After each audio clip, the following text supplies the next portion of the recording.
and now, what it means to follow Jesus here and now. And so some things that you and I should expect here and now. And so one of those things that we should expect that I'm going to talk about today is that we should expect conflict in our lives.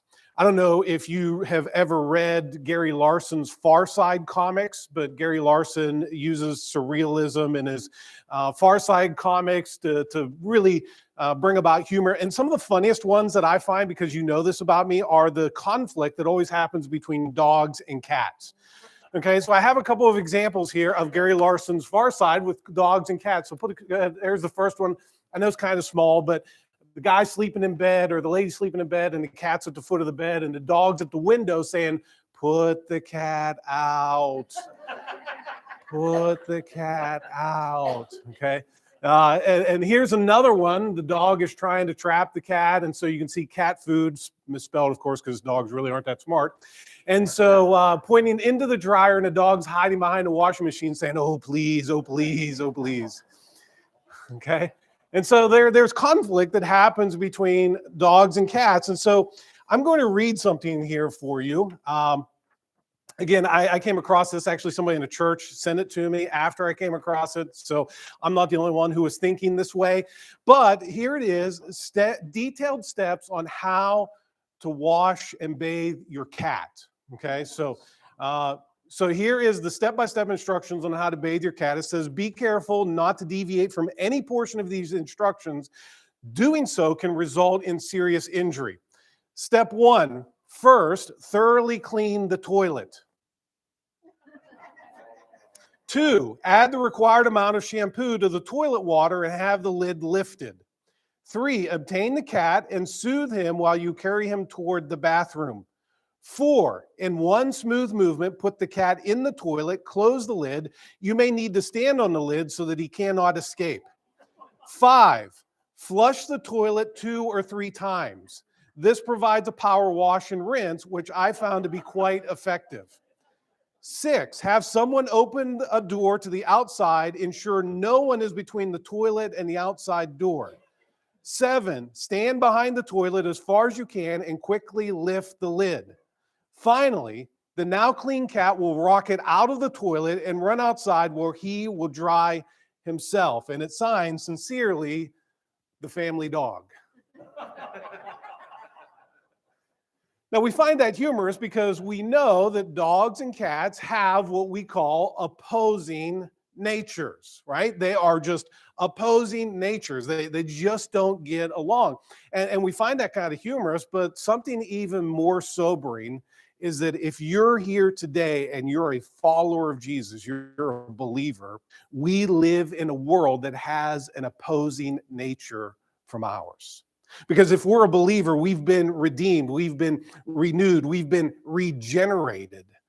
And we live in a world with people in a world system that is not renewed, that is not regenerated. And as a result, there is a crisis that is happening through opposing worldviews in the world around us. And it's obvious if you look around to the world all around us, there is great persecution that is happening to believers all around the world. According to Open Doors, who keeps track of persecution that's happening around the world, they claim this. They say that there's estimated 360 million Christians who are living in countries where there is significant persecution. They estimate that last year, 1 in 7 believers around the world faced significant persecution in their personal lives. Some of these statistics are just so overwhelming to me. They said that last year, probably 5,600 Christians were killed just simply because of their faith in Jesus. They say on average, every day, 16 believers are murdered for their faith. And on top of that, they estimate that last year, another 6,000 believers were arrested or detained because of their faith. There were 4,000 Christians who were just simply kidnapped. They have no idea what happened to them or where they went. And in the world around us last year, 5,000 churches and other Christian facilities were just annihilated through arson and bombings and things like that. And so persecution is happening in the world around us because there are these opposing natures in the world in which we live. And so the take-home truth that I want to give you today that we're going to see from the words of Jesus is just simply this, is if following Jesus is your ambition, you will face opposition. Now, we see that and we understand that that's happening in the world around us. But according to the Family Research Council, in the first quarter of 2023, 63 churches in America were attacked through vandalism or arson or just simply bomb threats. In the last 6 years that they've been keeping track of that, they said this is the highest number in the last 6 years, and actually a 24% increase from 2022 in the same time frame. And so it's obvious that persecution is starting to happen even in America. And maybe not to the extent of what we see in the world around us, but maybe you have experienced opposition in your life just simply because of your faith. Maybe you've had a classmate that ridiculed you because of your faith. Maybe you've had neighbors who've kind of excluded you from their circle of friends because of your faith. Maybe even you have been denied a promotion, and maybe they would use a different reason, but you know deep down inside that you were denied that promotion just simply because of your faith. Maybe you've had family members who just laugh at you and mock you and ridicule you because of your faith. So what we're going to see today is that if following Jesus is your ambition, one of the things that you should expect is opposition. Jesus was very clear in this very important truth in the life of his followers. Now, as I said, this is a continuation of our series entitled Here and Now. And so we're talking about some things that if you are going to follow Jesus, that you should just simply expect they're going to be natural results of following Jesus in the world around us. I know oftentimes we think about the sweet by and by, but there are some things that we should expect in the here and now.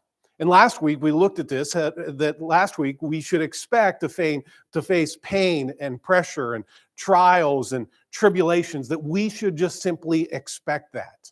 And today we're going to see how we should expect, actually just from the words of Jesus himself, how you and I should expect opposition in our life from the world around us. Now, this series comes from our memory verse from this series in 1 Peter chapter 4, verse 12, where Peter said, Beloved, do not be surprised by the fiery ordeal among you, which comes upon you for your testing, as though some strange thing were happening to you. So we're not supposed to stand back and say, well, I didn't expect this. This is so weird that this is happening.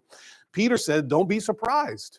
This isn't strange, that it is going to happen to you and I. And today we're going to see that one of those things that should not be surprised and we should not see strange is opposition from the world. And so we're going to be in John chapter 15.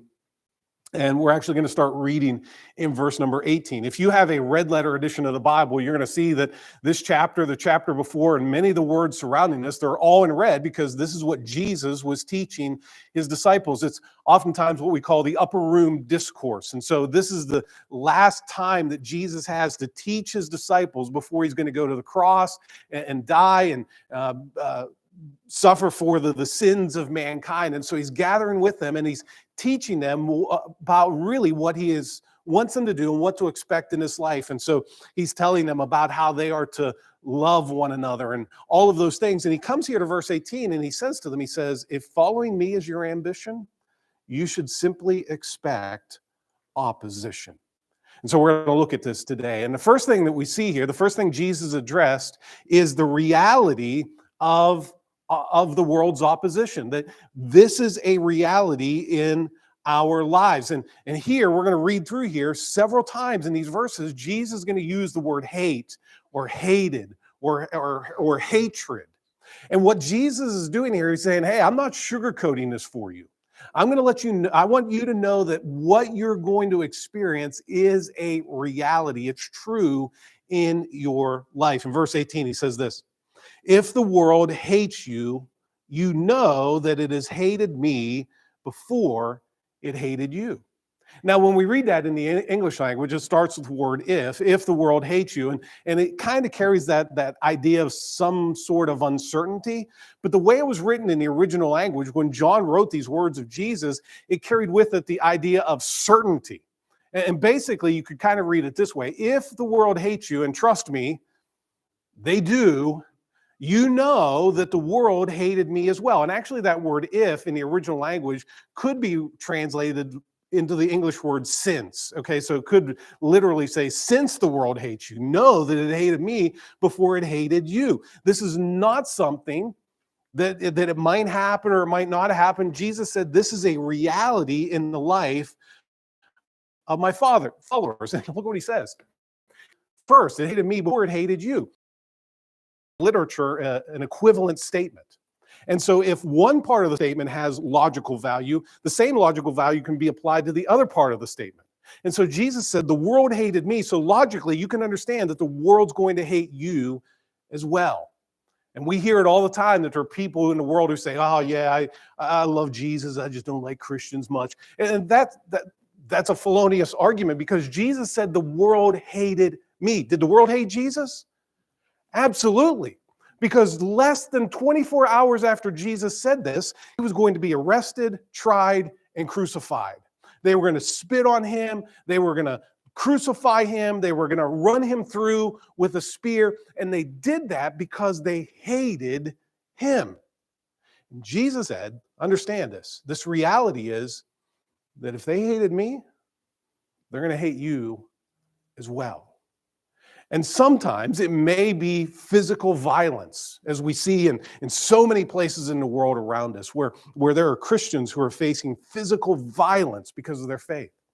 But sometimes, especially for you and I that live in America, oftentimes it's more of an attitude thing, where people malign us, or they misrepresent us, or they mischaracterize us, or they marginalize us, or they ostracize us. And it's kind of more of an attitude type thing.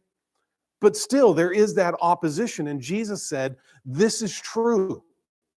Because it happened to me, it's also going to happen to you. So he says, this should not be a surprise to you.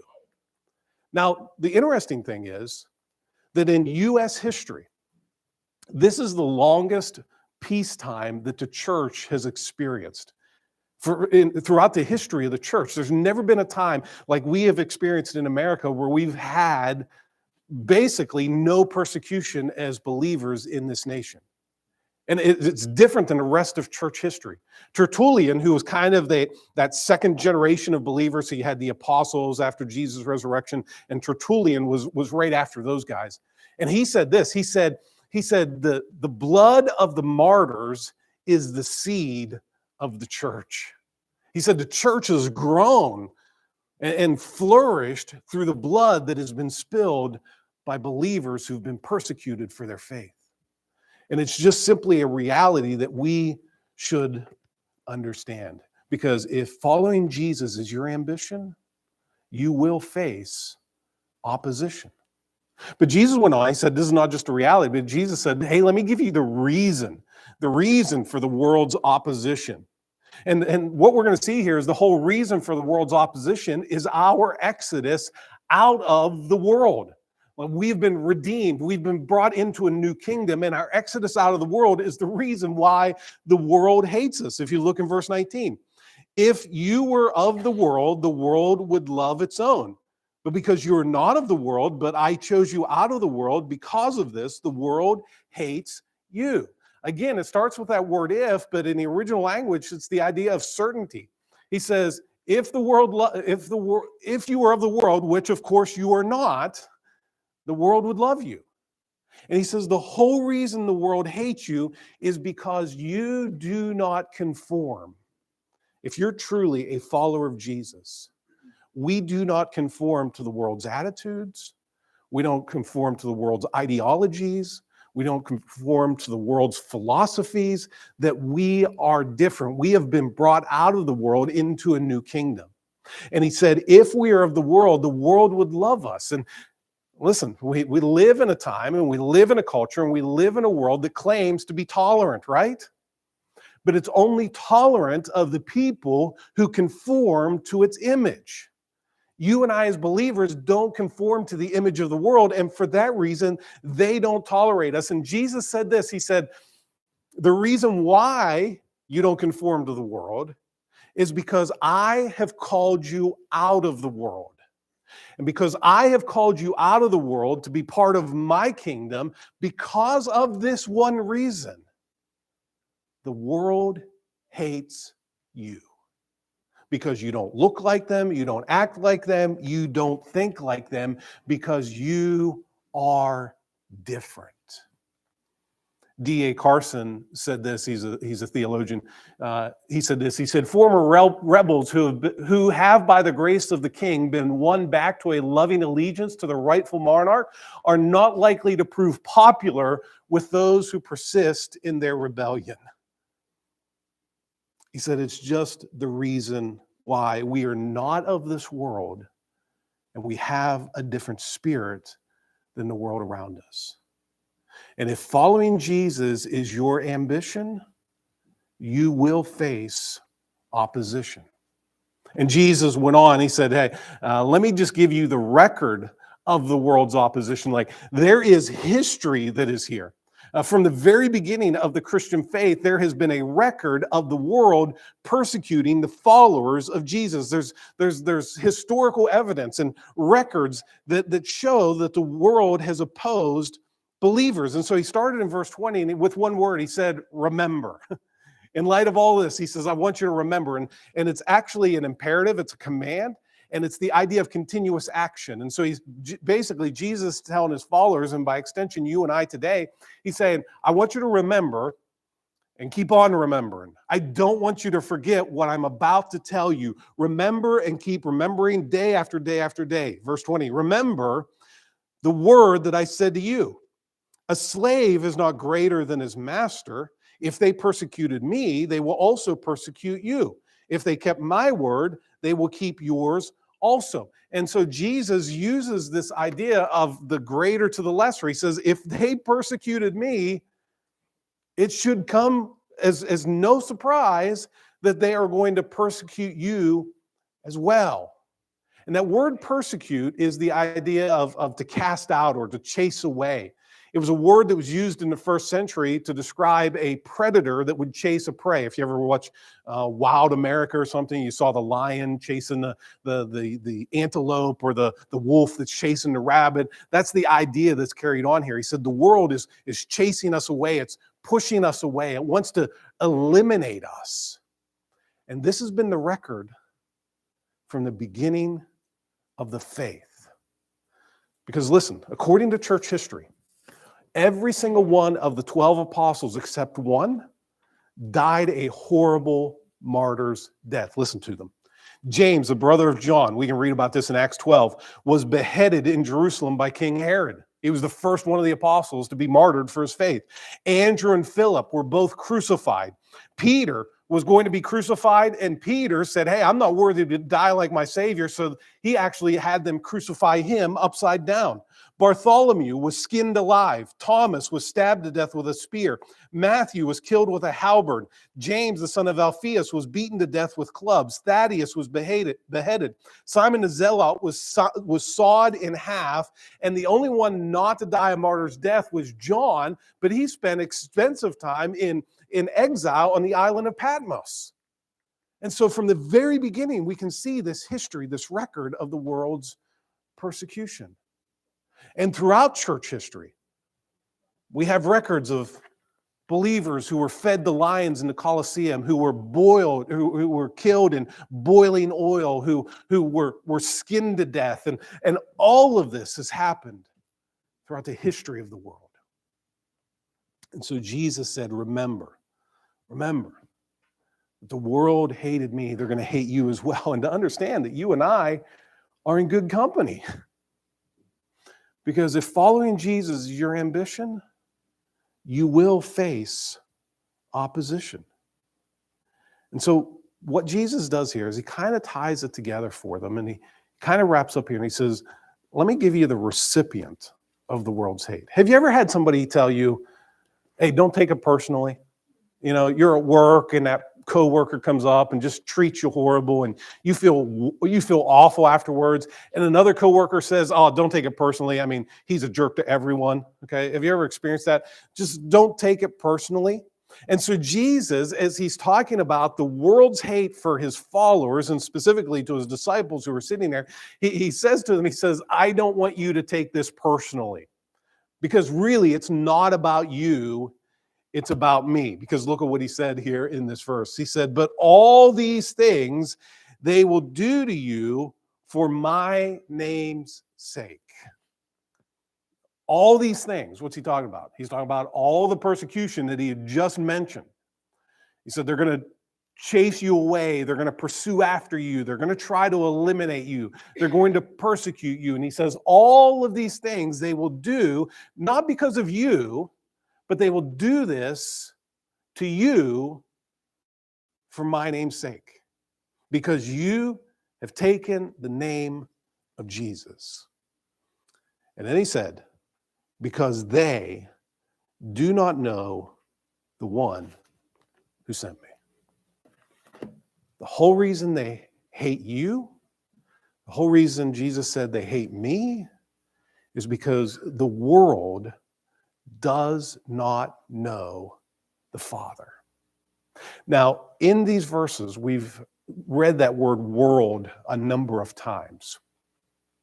And it's the Greek word cosmos, where we get our word cosmopolitan or cosmology, study of space. And it's the idea of, it's not really the people of the world. What the word there actually carries with it is the idea of kind of the world system. Like we use that word that way all the time, right? The world of education. It talks about the system and how education is structured. Or we talk about the world of sports, and we're just talking about how the sports world is structured and the essence of it. And so that's what he's saying here. And because it's true, right? And you know this. Not every unbeliever hates you, right? I got unbelievers who are friends of mine and family members, and I don't think they hate me, but behind closed doors, who knows? But it doesn't appear as though they hate me. And you have unbelievers in your life who don't hate you. So what he's talking about here is not the fact that every unbeliever is going to hate every believer. What he's talking about here is the world system. The world system is opposed to followers of Jesus. And we see this even in America, right? The system of education hates followers of Jesus. You hear so many stories of kids who go off to college and they have these college professors who try to denigrate their faith and try to convince them that what they believe is not true. We see this in the world of politics, where almost if you're a follower of Jesus, they want to ostracize you or marginalize you from having any voice in the public square. We've seen this on college campuses in the last 3 years, where there are Christian organizations where the college campus has refused to recognize them and won't let them meet on campus. It's ultimately been taken to the Supreme Court and has been overturned, but it's happened. There's a school district in Arizona, just happened recently, that has said that they refuse to allow students from Arizona Christian University to be student teachers or to be hired at their school district, only because they are Christians. And so it's not that it's unbeliever, it's the world system. We can see this unabashedly in entertainment and the media in the world around us, that there's an opposition to Christians who live by biblical standards. And so Jesus says here, he says, hey, understand this, that they hate you because they are in the world system is in rebellion to its creator.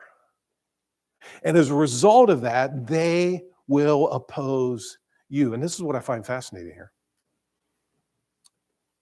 The opposition that we face from the world around us is in direct proportion to our identification with Jesus. This is what I mean. The more you desire, the more your ambition is to look more and more and more like Jesus, is when you're going to face more and more and more opposition, because the world system does not hate undercover Christians. They don't hate believers who don't live according to the commands and the intent of Jesus in their lives. And so the more you're identified with Jesus, the more opposition you're going to face. And so here's what I'm saying. I'm saying, yes, the world is going to hate us, but that doesn't give you permission to go out and just be a jerk. Okay? If the world hates you for being a jerk, it's just because you're a jerk. Okay? Our desire should not to be hated by the world. Our desire should be to follow Jesus. And as we follow Jesus, the opposition from the world is just naturally going to come. So seek to follow Jesus. And so because all of that is true, what should we do? If following Jesus is your ambition and you will face opposition, what should you do in light of that? There are some people who say, well, we should hold them with resentment or retaliate or seek revenge. And I would say, no, that's not what we're called to do. Others would say, well, that means we need to relinquish or we need to renounce or we need to just simply resign. And I would say, no, that's not what we're to do either. I want to encourage you to what Jesus said for his followers to do when they faced opposition. Okay, and so what I want to close here is just simply give you the response to the world's opposition. If you find opposition in your life, how do you respond by that? We're not to have a pity party and say, woe is me. We're not to go out and to revolt and to protest. Jesus said there's just two simple things that I want you to do when you face opposition. And number one, he says, I want you to talk about me. So when you face opposition, just talk about Jesus. You see, persecution and opposition is not an excuse to remain silent about our faith. It's those times that we ought to speak the loudest about our faith. Because I want you to jump down, if you still have your Bibles open, jump down to verse 26 of this chapter. Jesus has just got done talking about how you are to expect and the reason why and why the world hates him and all this hatred from the world. In verse 26, in context, he said this, when the Helper comes, whom I will send to you from the Father, that is the Spirit of truth, who proceeds from the Father, he will testify about me. So my Spirit, the Spirit of the Father is going to come into the world. When they're opposing you and hating you, the Spirit of God is going to testify about me.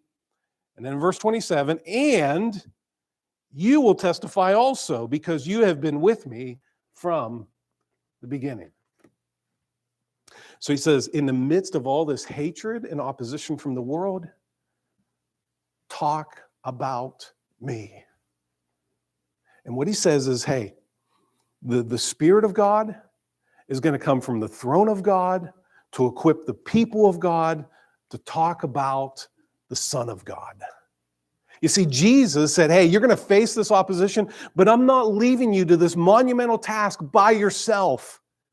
But when I depart, the Helper is going to come and he's going to indwell you and he's going to empower you to continue to talk about me, even in the face of opposition from the world.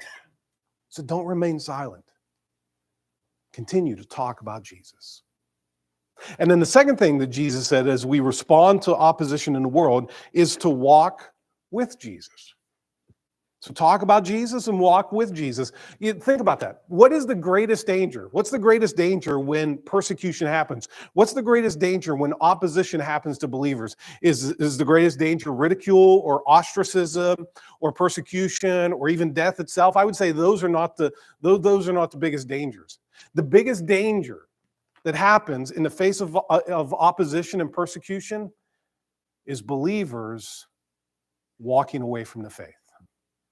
Because Jesus, if you may have to turn your page, but it's in the very next chapter, chapter 16, verse 1, Jesus said this, these things I have spoken to you so that you may be kept from stumbling.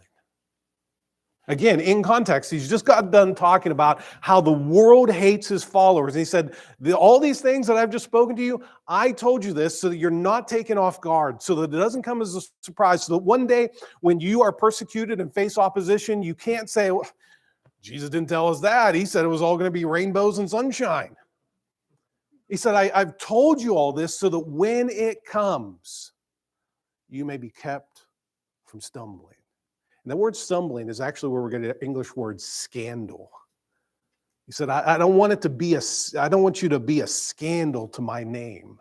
So when persecution comes and you abandon the faith, I want you to be kept from that. And he said, that's the whole reason I told you this. So I want you to talk about me, and I want you to walk with me. Because if following Jesus is your ambition, you will face opposition. Again, sometimes that opposition, it might be physical. It might be violence, as we see predominantly in so many nations in the world around us.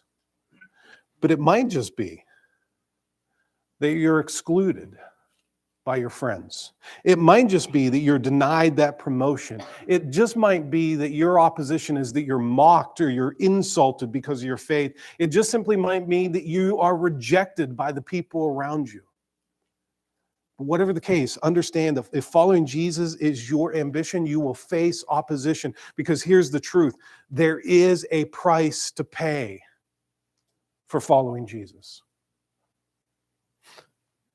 But I will say this, the benefits of following Jesus are out of this world. They're better than any of the costs that we may have to pay for following Jesus. And you're left with a choice, right? If you desire to follow Jesus, you will be rejected by the world. Or you can have it the other way. You can reject Jesus, reject following Jesus, and be accepted by the world. But Jesus said, understand, it is going to happen here and now. If following Jesus is your ambition, you will face opposition. That's why Paul wrote to Timothy in 2 Timothy chapter 3, verse 12, and Paul said, those who desire to live a godly life will be persecuted. In Philippians chapter 3, verse 10, there the Apostle Paul, he said, I pray that I would know him and the fellowship of his sufferings. He said, that's how much I want to be identified with Jesus, that I'm even willing to suffer as he suffered. If following Jesus is your ambition, you will face opposition. So talk about Jesus and walk with Jesus. And you will be glad that you did.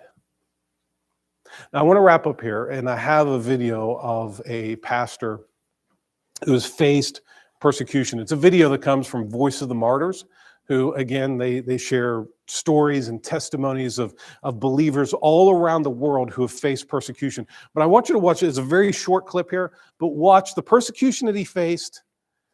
But I also want you to notice the response that this man had to the persecution that he faced for following Jesus. In 2002, Pastor Fung Chao opened his eyes after prayer to the alarming sight of police waiting to seize him. He was arrested for bringing